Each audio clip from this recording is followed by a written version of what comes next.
OK，喺呢一節我哋好快咁樣講一講啊，Electricity in Hong Kong。唔好意思啊，有少少 highlighting，因為呢一節之前都錄過一次俾一個朋友。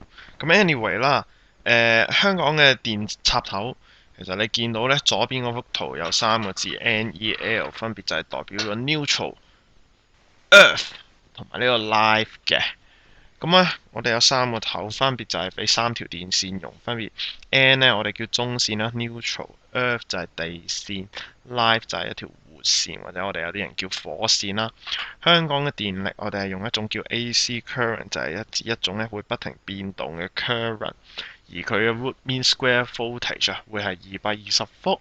點解叫 root mean square 咧？因為咧我哋喺呢個情況啊，因為變化嘅 current 我哋要有一個平均數，而呢個平均數而唔係單單加埋除10咁樣一個平均數，而係一個 root mean square。詳細嘅情形可以喺 AC 嗰一課再研習下。咁三個插頭咯，我哋只有一個插頭係有好 high 嘅 voltage，呢個就係嗰個 live wire 嗰度講緊呢係一個 peak voltage 係312伏嘅，其實就係220乘開方2啊。咁不過我哋唔做住啦。咁活線固之然係有呢個 voltage 喺呢度啦。咁請問中線同埋地線會唔會呢？中線同埋地線反而就唔會喎。咁中線其實只不過係將一條 wire 帶翻去佢原本個 power station 嗰度啦。而地線其實只係做一個保障，避免咧漏電嘅時候咧，你有觸電嘅情況發生。咁咧連接落地球或者地下啦。呢個説法其實就係講緊，因為我哋認為地球係有一個 abundance of charges 或者一啲 neutralized particle，咁啊可以令到佢咧安全啲咯，咁啊唔會有 charge 嘅 difference 電親自己咯。50Hz。好，咁呢一度咧，你會留意一樣嘢啦。我有一個問號喺呢度，我想問一樣嘢，你認為到底啊，如果個 switch 係 open 嘅時候，邊一個情況換個電燈膽會係正確啲呢？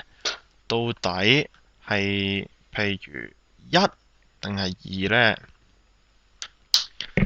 咁我哋睇下咯喎。哇！呢個問題非常之複雜啊，其實唔係好複雜嘅啫。你換一個電燈膽，咁個 switch 本身係 open 咗㗎啦。open 咗嘅時候，咁你喺呢度換，咁因為啊，你假設仲有電嘅時候，其實你行唔到過嚟啊嘛。呢邊係呢邊就係 high voltage 啦，但係你呢邊係0個 voltage 㗎嘛，呢度沿住落。咁如果你明呢個道理嘅時候，其實呢一邊就安全好多啦。咁我哋都要睇下第二個 case 發生係乜事嘅。第二個 case 就係話俾你知，假設呢個 switch 即係都係 open 嘅，但係你真係唔知佢幾時會 close 啊嘛。但係如果你一直喺一個 risky high voltage 嘅情況下換電啊，換咗呢個燈泡，你分分鐘係會電死嘅。所以你就會明白香港嘅電掣啦，個 switch 應該擺喺邊度。嗱，有啲人係會覺得直覺上係覺得擺喺後邊係合理啲嘅，因為佢覺得好似啲 voltage 咧已經 discharge 咗喺個電燈膽度，但係呢個説法係錯嘅。我哋要調翻轉去諗，係以個 voltage 行先，而唔係以個 switch 嘅位置去決斷先嘅。OK，咁呢一節大概就係咁樣啦，一個香港嘅電掣狀況同埋呢個換電燈膽嘅一啲常識。咁啊，下一節講埋 fuse，咁啊 OK。